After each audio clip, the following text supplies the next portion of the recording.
And welcome back to the Garage Bowling Alley. You know, someone once said, the real people who hold the civilization together are the maintenance people.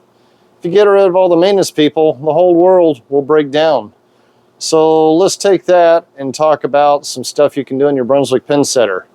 If you're new to Brunswick pin setters, or you're a pin chaser and you just want to learn more about them, let me give you a few things to check on yours, just to kind of give it a quick health checkup and see if there's anything you might need to work on. All right, first thing you want to do is lock up your pin gate. Push down on it, lock it. Then get 2 pins up in there, or just lift up on these 2 rollers. And what you should see is your pinwheel should stop as soon as your second pin comes in there. Right there. Your pinwheel should stop turning. If it doesn't, test your switch right here by lifting up on both of these. And if you take the pressure off this micro switch down here, your pinwheel should stop. If not, you might need to adjust them a little bit. Another thing to check is watch your pins when they fall into the buckets from the turret. When it's full and it drops 10, they should all drop cleanly into the buckets with no hesitation. If so, you may need to adjust your turret wires a little bit.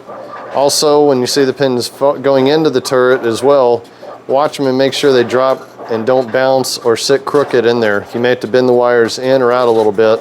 You don't want them too snug, but you don't want them too loose to where the pins may fall out of the turret before they're supposed to. And check both sides of your deck lift shaft bolts here and make sure these bolts are not backing out. And check your gearbox oil level. Look for this little window right there. It's kind of hard to see, but make sure your oil level is about halfway up that window. Sometimes the inside of that oil level window can be stained with an oil level on there that may not be accurate. So you might want to double check it and make sure you really have an accurate oil indication on that window.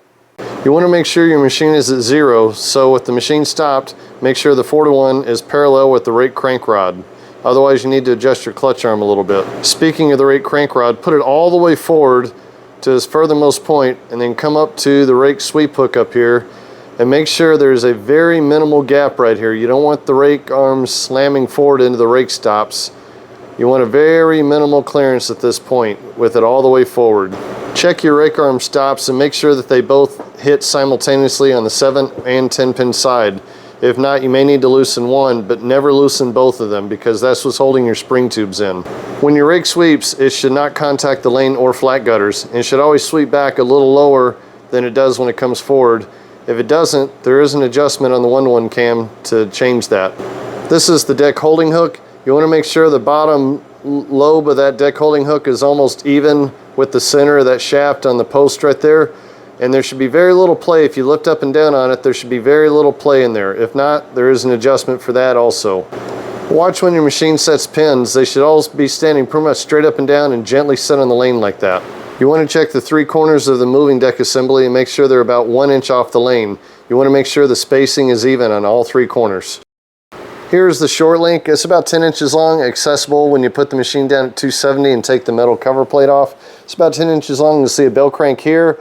It should be pretty tight. You want to pull the turret backward a little bit to take the load off of it, but notice between the pedal and that bell crank is almost got to be no play. Over time they do wear out pretty bad, and there's some pin kits that you can get that you can put in even on your slopped out parts, and it'll take all the play out of it.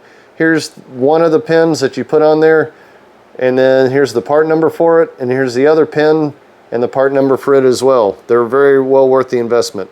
Make sure there's sufficient gap for the probe between the blocking fingers, as you see here. Right when the 5 pin's about to drop, you want to make sure that both blocking fingers will come up high enough to not interfere with the movement of that probe. Otherwise, you may need to do an adjustment on your blocking fingers.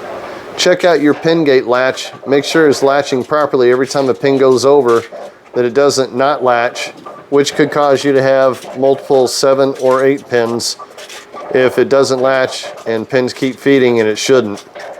So if you're ever having blackout issues, check this out. Well, hopefully you gained something from this video. If you're new to Brunswick pin setters, or you're a pin chaser and just trying to expand your horizons a little bit, looking for things to adjust and fix before they start causing a problem, or if you're having a problem, hopefully it'll help you solve a problem.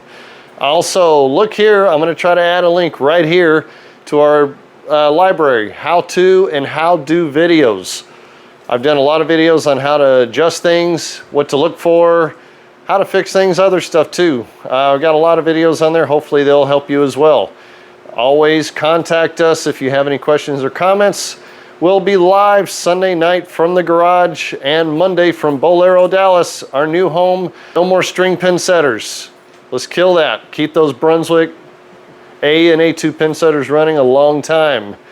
See you soon from the garage. Thanks for watching.